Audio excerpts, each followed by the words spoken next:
Good morning, guys. Welcome to your daily inspiration. It's Monday here in the furthest point of the earth, New Zealand. So let's see what the universe have today for us.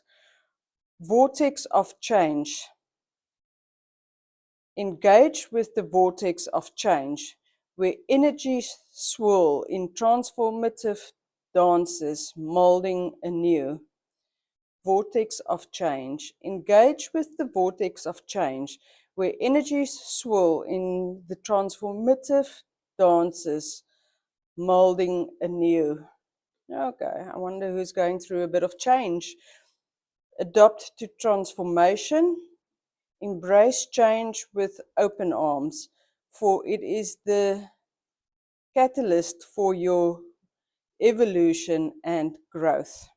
Embrace change with open arms, for it is the catalyst for your evolution and growth. There's just one constant in life, and that is change. No, never easy, but we have to go through it. That is funny. Embrace change for your cosmic energy. Embrace change and welcome new possibilities.